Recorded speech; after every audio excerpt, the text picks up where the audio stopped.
I never expected the fake Straw Hats to come back into the picture, but this was really funny.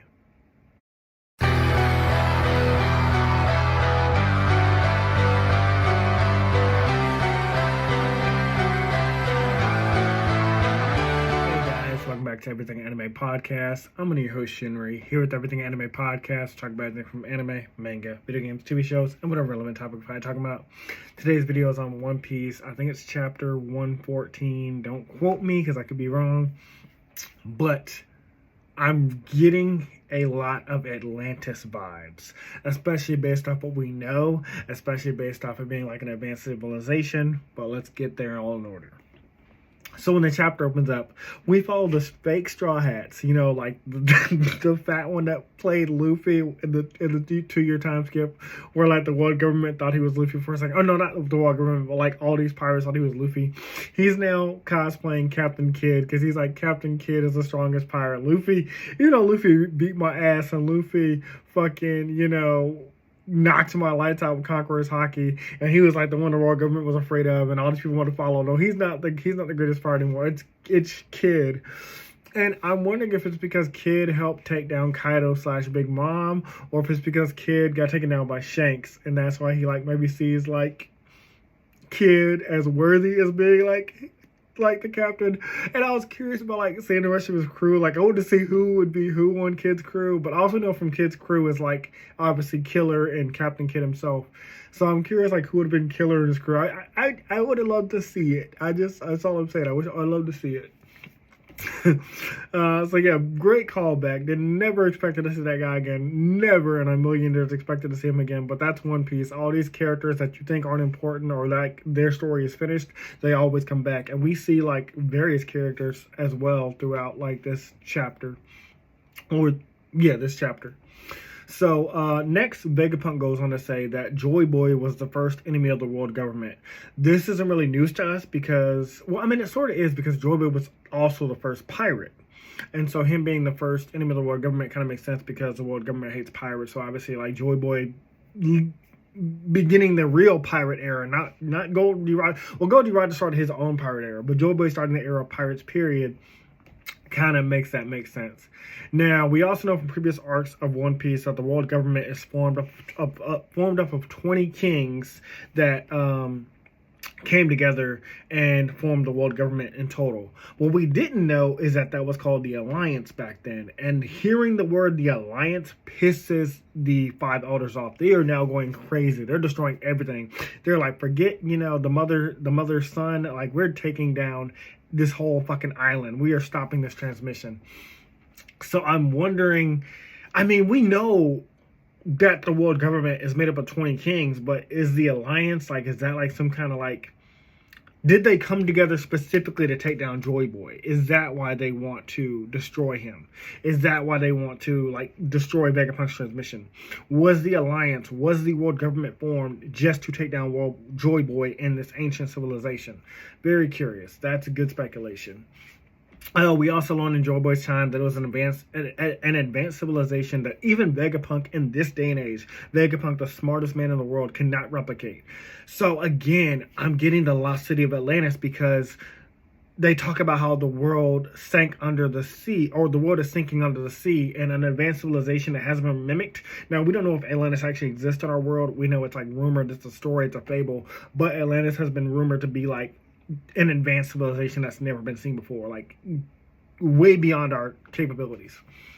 And we also learned some major information. The way the world government took down Joy Boy originally was with the ancient weapons. The 3 ancient weapons that, you know, like are hidden around the world. We believe that one of them is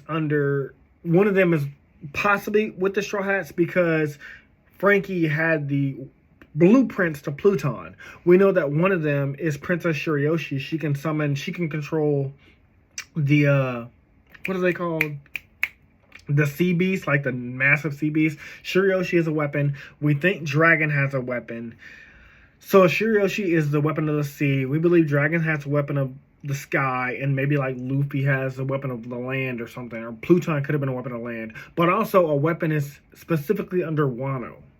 We never saw it, but we know a weapon's under Wano. So And I think that was Pluton. So Frankie knows what Pluton is. He burned the blueprints.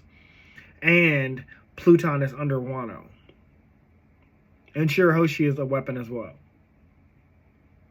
So we need to see what these other three ancient... We need to see what the other two ancient weapons are. We know one of them is a mermaid and it's Shirahoshi. Next, as this revelation comes out, the Elder Horseman unleashes like a devastating swing, and like I think it was Zoro or Sanji, they're like, you cannot let the old man swing his blade. Like, whatever you do, don't let him swing his blade, but he does, and it looks like it does some major crazy damage. I mean, based off the chapter, I thought he might have like destroyed the whole laboratory. He might have stopped the transmission, but he didn't.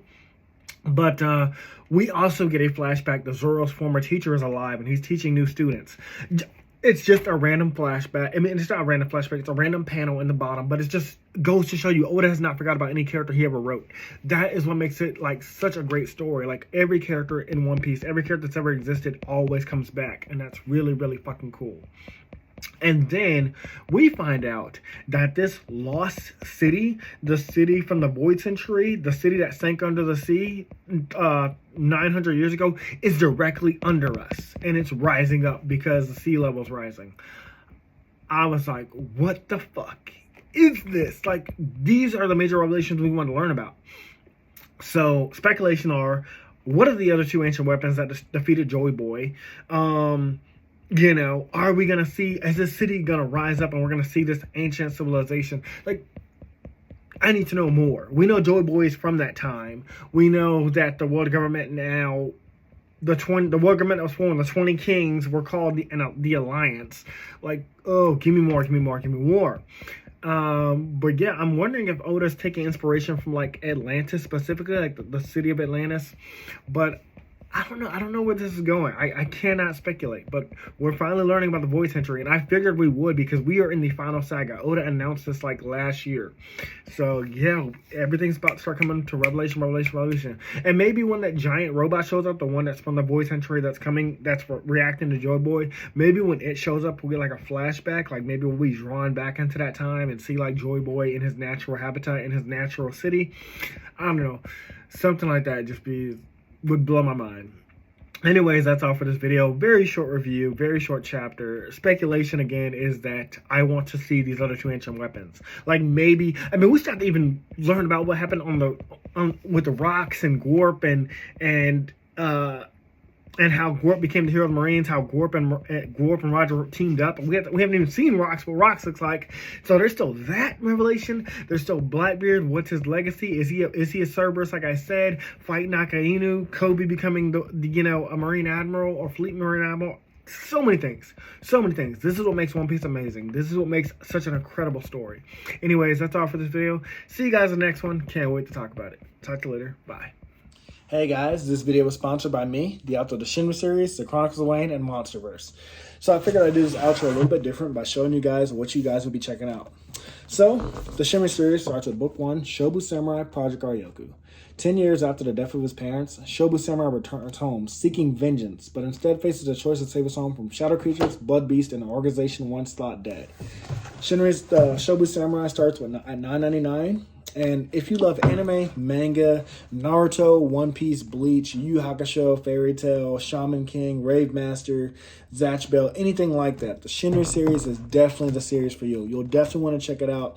The Sword of Light is probably the thickest one so far. And then these books are 2. This is Enter the Dread Zone Tournament. And the series original ending, Arado, the Legendary Conjuring Master. So, and I'll just show you guys some of the covers. Really proud of all of these. But I hope you guys check it out. If you don't like that, I also have the current published books for the Chronicles of Wayne, Love Be Damned, Cotton Candy, Full Moons, Fabled Lovers, A Cursed Virgin's Bite. If You Go Where Monsters Dance, Red will Rain Over Your House. Love Be Damned. Now, the Chronicles of Wayne is about a geeky guy, or a nerdy guy in high school. His senior year, he has a crush on the hottest guy in school, because of course he does. He's only got one best friend, and her name is Barb. Well, the hottest guy in school turns out to be a werewolf. And to make the story more interesting, he bites Wayne and turns Wayne into the first ever wolfman in the last 10 years. And because of that, it was also a sacred law that Wolfman should never be created. I don't want to get into too much of the Chronicles of Wayne without spoiling it, but I can tell you it's very short. This one sells for $6.99, and Love BK's right after it. The ending of this trilogy, Love Be Liberated, comes out in October. So I'm going to definitely do a more full in-depth review of this one. But yeah, it's an LGBT fantasy fiction story about werewolves, vampires, white witches, a dark warlock, and, well, many, many more surprises to come. So if you guys like to read, I definitely recommend. These are all the books so far in the Shinry series, except for Shinry's Beginning. I do have that one, but it's just not here with me. But yeah, I appreciate a like, support, or just a review on Amazon. Either way, thank you guys for watching. I hope you guys have a great day.